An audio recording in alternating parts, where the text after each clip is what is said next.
Isang magandang hapon po sa inyong lahat. Ito na naman po ang inyong Kuya Attorney Noel na muli magbabahagi ng kaalamang legal. Okay, bago ako magsimula, kamustahin ko yung aking mga subscribers. Dahil po ay 96,000 subscribers na. So 4,000 na lang, 100,000 na tayo.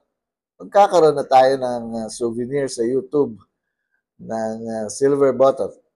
Sana po ay marami pang mag-subscribe dito sa aking channel. Yung aking mga viewers na palaging nanonood, salamat po sa inyo.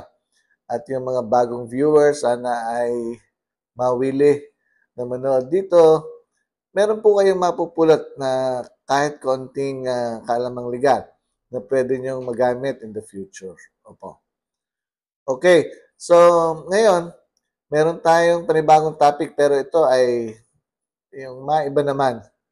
Ito ay mainit na usapan ngayon dito sa Philippines, hindi lang dito, Southeast Asia, and even naging world issue na nga ito.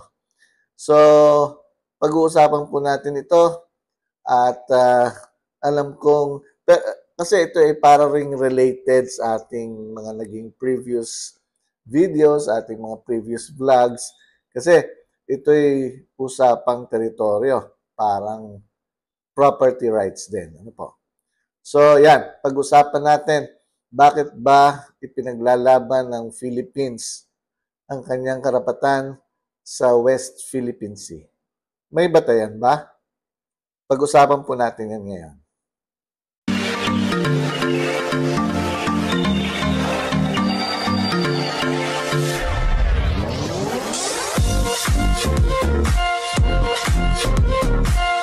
Okay po, pag-usapan po natin yan, yung mainit na issue tungkol sa West Philippine Sea. Opo,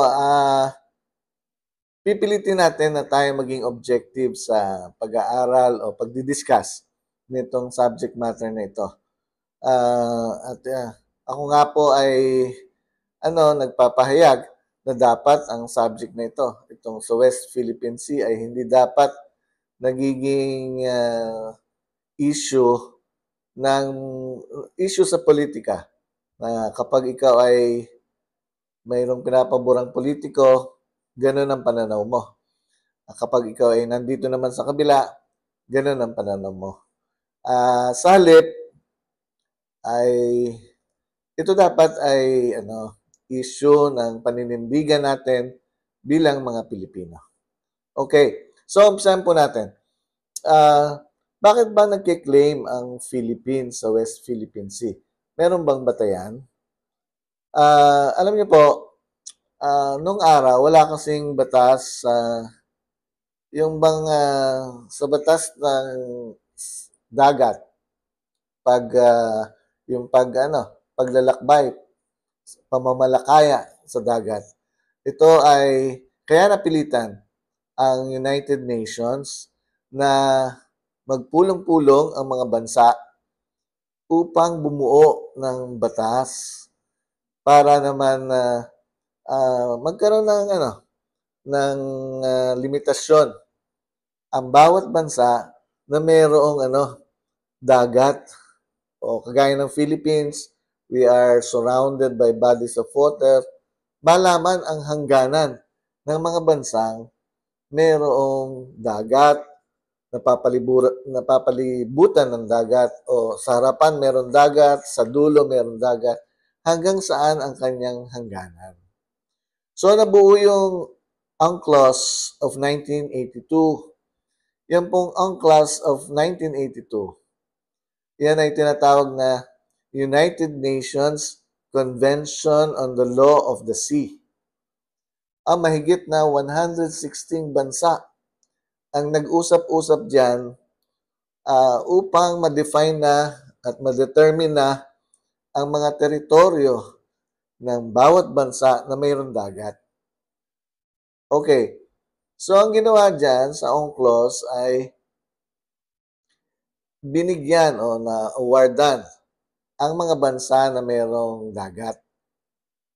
Merong napapalibutan, kagaya ng Philippines, meron namang nasa tabihan lang. Binigyan ng tinatawag na 200 nautical miles exclusive economic zone ang mga bansang mayroong dagat. Kagaya ng Philippines, magmula Pampang, bibilang ka ng o lalakbay ka ng 200 nautical miles. Yun ay tinatawag nating exclusive economic zone na pwede kang mangisda, pwede mong kuhanin ng mga mineral deposits dyan. Kung meron dyang langis, pwede mo yung kuhanin. At kung ano na pang mga mineral deposits within the exclusive economic zone. Ano po? So yan, yung pinagbabatayan ng ating bansa. And at present of this government in fighting for our territory.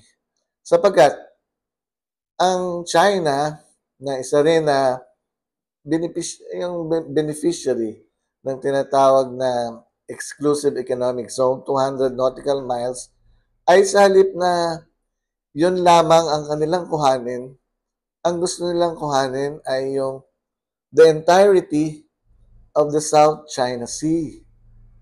Dahil meron silang mga dahilan, historical daw yan, at meron silang tinatawag na 10-dash line. Yung 10-dash line nila, halos inookupan na yung buong South China Sea. So nagkaroon ng problema. Sapagkat yung dito sa Philippines, yung ating 200 nautical miles at yung claim ng China ng kanilang 10-dash line ay yung nagkaroon ng problema sa boundary. Sapagkat sumasakop ang China sa ating 200 nautical miles.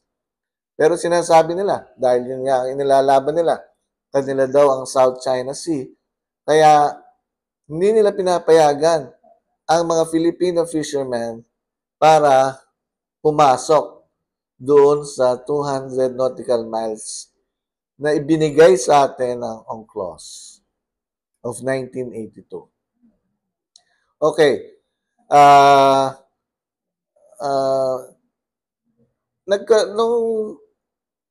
Dahil sa paglalaban na ito, nakapagtayo ang China ng mga artificial structure sa within our exclusive economic zone.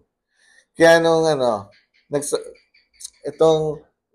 nagsampa ng kaso ang Philippines sa isang international arbitral tribunal na ito ay nasa Hague, Netherlands, laban sa China na una, pinapawalang visa nila ng Philippines yung tinatawag ng China na 10-dash line. At pangalawa, inilalaban ng Philippines na meron tayong karapatan sa 200 nautical miles na exclusive economic zone na ibinigay sa atin ng UNCLOS of 1982. Sa Hague ruling, panalo ang Philippines, although hindi nag-participate doon ng China at ayaw nilang i-recognize ang ruling na yan. So, hanggang ngayon, ipinaglalaban pa rin nila yung tinatawag nilang 10-dash line at ang Philippines naman, together with other Southeast Asian countries na meron ding EEZ na 200 nautical miles ay siyempre nakikipaglaban sa teritoryo o sa water area na ipinagkaloob, ini-award ng UNCLOS of 1982. Ang problema nga dyan, ang China nag-approve ng UNCLOS of 1982 at nag-ratify sila noong 1996. Ngayon, nagbago na sila ng stand dahil daw dun sa 10-dash line. Kanila daw ang buong South China Sea. So, dahil ang Philippines naman ay hindi pa malakas na bansa. At alam naman natin ang China is very powerful economically, politically, at yung kanilang military. Ay napipilitan ang bansang kagaya natin, Philippines, na humingi ng tulong sa mga ally natin na mga powerful na rin. Kagaya ng US, kagaya ng tinutulungan tayo ng Japan, ng Australia, and even European countries, believing that we are fighting and yung ating pinaglalaban ay tama as awarded to us by UNCLOS of 1982. So, yan po ang issue ngayon sa West Philippine Sea na hanggang ngayon ay hindi pa nare-resolbahan. Tayo po namang mga Pilipino ay ayaw nating makipaglaban talaga. Subalit, naapektuhan ang ating mga teritoryo, naapektuhan ang ating mga mangingisda. Ang problema dyan papayag na lang ba tayo na ganunin tayo? At pag dating ng panahon, wala na tayong dagat na pwedeng puntahan ng mga mangingisda upang makakuha ng talagang sapat para sa kanilang kabuhayan, para maitinda nila sa palengke, mawawala na po ito. At ang ating pakikipaglaban, ang ating paninindigan ay hindi naman kailangan na tayo ang mag-umpisa ng gyera. Sapagkat alam na nga natin na tayo ay mahina pa at maaaring madamay ang maraming tao, maraming Pilipino. Ganun pa man, hindi dapat tayo tumahimik at walang gawin para protektahan ang ating sovereignty. Naibigay na yan sa atin ng UNCLOS of 1982. Nakikinabang ang ating bansa dyan. Ang ano pa nga dyan, ang prospect ay meron niyang langis na pwedeng pakinabangan ng Philippines. So talagang all out ang ating paglaban at paninindigan upang mapanatili sa atin ang exclusive economic zone na ipinagkaloob na sa atin. Okay, uulitin ko, West Philippine Sea ay hindi to issue ng politika. Hindi po ito dapat kampihan tayo sa politika dahil yung politiko mo ay gano'n ang paniniwala, ang politiko mo ay ganito ang paniniwala. Hindi po. Ito dapat ay issue ng mga Pilipino at ng paninindigan natin. Paninindigan bilang isang lahi laban sa gustong kumuha ng ating teritoryo. Okay, sana po ang kabataan, ang susunod na henerasyon ay makita kung sino ang tunay na lumalaban at naninindigan para sa ating teritoryo. Okay, so ayan po, medyo mainit ang topic na yan, pero kailangan po natin ma-discuss dito. Okay, hanggang dito na lamang po. Sa susunod po ay meron akong bagong vlog para sa inyo. Babalik tayo sa topic, sa mga ating regular topics tungkol sa real estate. Opo, maraming salamat sa inyong lahat.